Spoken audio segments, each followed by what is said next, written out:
In the United States, a civil war has fractured the country. Texas and California have seceded to form the WF Western Forces militia, while Florida has forged its own alliance. A third-term president leads government forces against the secessionist movements, often appearing on TV to declare victory imminent, thanks to the defense of loyalist states. However, skepticism prevails, with many believing it's only a matter of time before Washington, D.C. falls to the WF. A war photographer, Lee, based in New York, witnesses a bombing from her hotel room TV and captures the moment. The next day, she joins journalist Joel to cover a protest in the city, marked by desperation and violence. Amidst chaos, Lee rescues a young photographer named Jessie, a fan of her work, from harm, and learns the girl is a fan of her work. As she gives Jessie her vest, she notices an armed woman running into the crowd with an American flag and pushes Jessie down for cover right before a bomb explodes, killing almost all the protesters. For several minutes, Jessie can't hear anything and she has to deal with her shock.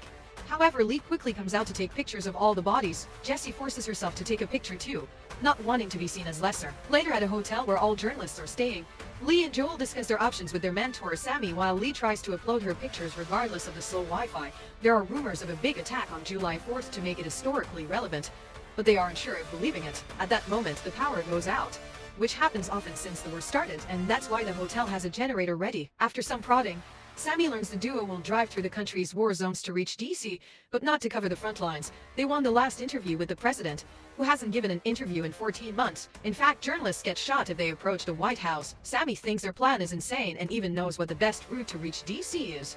So Lee guesses he wants to reach DC too. However, Sammy wants to go to the front lines in Charlottesville, Virginia, and he needs a ride. At first, Lee and Joel are worried because Sammy is too old to run, but in the end, Lee agrees to bring him. Afterward, Lee tries going to her room on the 10th floor, and the receptionist reminds her that the power comes and goes, so using the elevator could be a risk. At that moment, she's approached by Jessie, who has come to thank her and give her the vest back. Lee tells her to keep it and to get a helmet for the future. Jessie explains she's been a regular photographer so far and she's trying to become a war one, which is why Lee is her hero. Later in her room, Lee takes a bath to try to relax, but she's haunted by all the atrocities she's seen in the many wars she's covered. There's been disgusting amounts of death, destruction, and torture, and Lee took pictures of all of it while being unable to help those in need. The next morning, the group gets ready to leave and Lee is shocked to see Jessie in the car. She has an argument with Joel, who calls out Lee's hypocrisy on many points. She's fine with Sammy, who can't run, and all journalists start at that age, including Lee herself, with no arguments left. Lee agrees to bring Jessie, but only if they drop her at Charlottesville with Sammy. The group takes off, and when they leave the city, Sammy reminds Jessie to pay attention. The roads are full of abandoned or broken cars, so they must drive around them. At a checkpoint, soldiers make sure to check their journalist IDs before letting them pass. During the trip, Sammy and Joel discuss what kind of questions Joel can make during the interview, like touching on the subjects of disbanding the FBI and using airstrikes against American citizens. Eventually, they find a gas station guarded by 3 armed guys. They really need the fuel, so they risk stopping. At first, the men don't want to share, but they quickly change their mind when Lee offers to pay extra and in Canadian currency. While they fill the tank, Jessie notices something in the distance and goes to check while one of the men follow her. Lee gets worried and follows them as well, to Jessie's disgust. She discovers 2 men hanged by their wrists after being severely tortured. The gunman explains they were looters and his group has been arguing over what to do with them for days, since they're still alive. He gives Jessie the power to choose, but she freezes. To distract the guy, Lee makes him pose with the looters and takes a few pictures. Later, when the group is back on the road, Jessie complains that she didn't take a single photo and wonders if she should have helped. The others explain this is the journalist's life, so she must get used to it because it'll get much worse later. Jessie can't help to cry but promises to be braver in the future. As the group continues to travel, they hear more empty speeches from the president on the radio and watch the destruction that surrounds them. There are bodies everywhere, but something else catches Lee's attention and she makes Joel stop the car.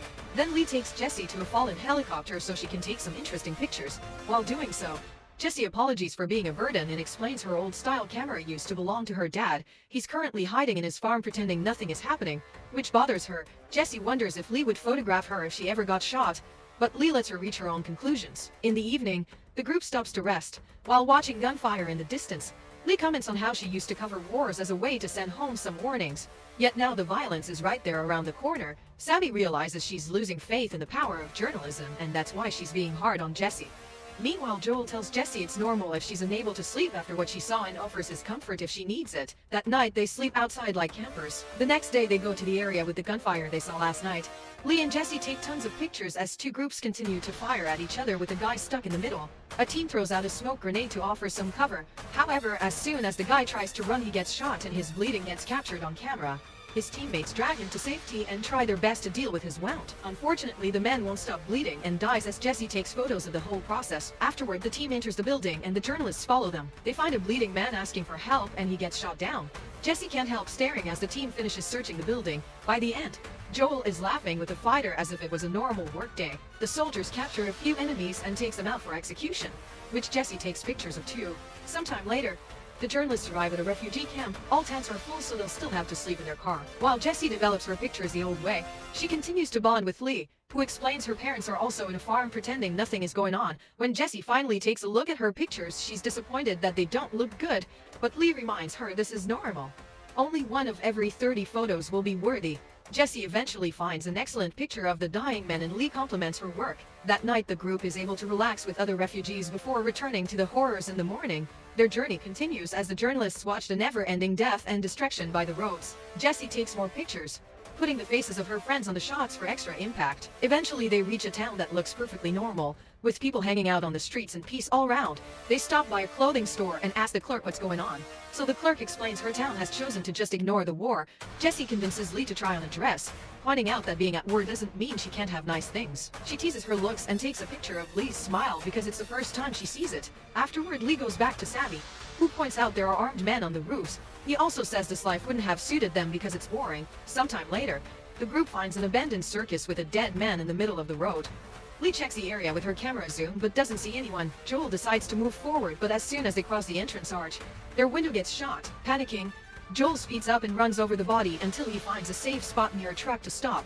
There they find two camouflaged soldiers who are waiting for the shooter in the house to reveal themselves. As the journalists move around to cover this incident, the shooter fires at them and fails. Jessie and Lee take pictures while Joel tries interviewing the soldiers, wanting to know whose side they and the shooter are with. However, the soldiers don't belong to any team. They're just two dudes trying to kill a person that wants to kill them in return. After some waiting, the soldiers finally bring down the shooter and the group can leave safely. Sometime later, the journalists notice a car is speeding to catch up to them. Fearing the worst, Lee slows down to let them pass. However, the car drives by their side and a guy screams at them, giving them a scare. Thankfully, it's just a prank, and these guys are Tony and Bohai, fellow journalists and friends of Joel. It turns out that during their night at the hotel, Joel got drunk and told Tony where they're going. Tony also reveals Joel had hit on Jessie. He's so excited to see them that he climbs through the window and gets in the car with them.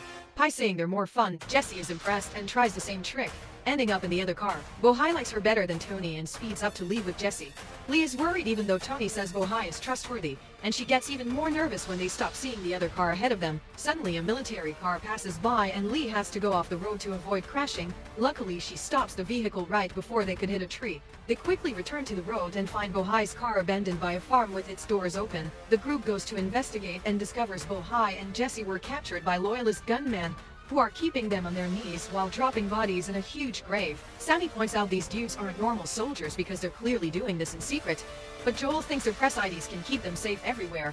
Lee, Joel, and Tony approach the gunmen and explain that Bohai and Jessie are part of their journalist group, swearing they're just going to Charlottesville to cover a story about a university opening again. Without hesitation, the head gunman shoots Bohai, leaving Jessie in shock and making Tony cry. The gunman asks them where they are from, so Lee, Joel, and Jessie mention their home states. However, when Tony explains he's from Hong Kong, he gets shot as well. As everyone panics, Sammy shows up in the car and hits the soldiers with it, causing them to fall in the grave. Jessie accidentally falls as well, and she has to climb on the huge pile of bodies to get out. Joel helps her, and the group gets back in the car to drive away, ignoring the remaining gunman that tries to shoot them as they escape. On the road, Jessie and Joel have breakdowns, and Jessie even vomits. They barely travel a mile or two before Sammy announces he can't drive anymore and the group discovers he's been shot.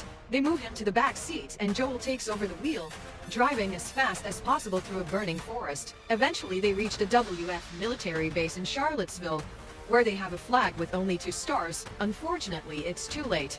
Sammy is dead, as Joel yells at the wind. The soldiers take Sammy's body away in a box. Lee stares a picture she took of dead Sammy, only to delete it. Moments later, they learn from journalist friends that most of the loyalists have already surrendered, so DC is undefended except for a few remaining soldiers. The president's death is imminent, which means the group can't have their interview. Joel is incredibly annoyed because it means Sammy died for nothing. Lee and Jessie take a moment to grieve together, and Jessie admits these past days she's felt the most afraid in her life, but also the most alive. Later, while Lee is washing Sammy's blood off the car, The trio agrees to leave with the WF so they can cover their attack on the White House. Most of the loyalists may have surrendered, but there are still enough of them to keep the fight on the streets as the WF attacks the Lincoln Memorial. The journalists follow the soldiers through the area. Jessie is taking plenty of impactful pictures, but Lee freezes when she's hit by her PTSD. Joel makes her snap out of it when a tank and a helicopter clean the way on the streets, allowing them to keep moving. The soldiers go to different roofs to establish a line of defense, and the journalists hide behind an armored car to follow the story. Suddenly, an explosion causes the armored car to drive away, so the group has to run to hide. Jessie is slower because she keeps taking pictures, especially one of a man in flames. She also gets some great shots of a tank finally breaking the wall surrounding the White House. Lee is still struggling and even crying, so Joel has to keep her moving. Nearby, another journalist and her cameraman are recording the whole deal. At that moment, they notice some Secret Service agents bringing the president out of the White House and putting him in a car. 3 vehicles leave the area, and as soon as they crash on the streets, the soldiers surround them to shoot every single person inside. Jessie takes more pictures. However, Lee guesses this is a decoy and drags her friends into the White House to find the actual president. Some soldiers notice this and follow them. Inside the White House, they find a few bodies and not much else. The soldiers soon arrive and start a thorough search that takes them to find an agent surrendering in a conference room.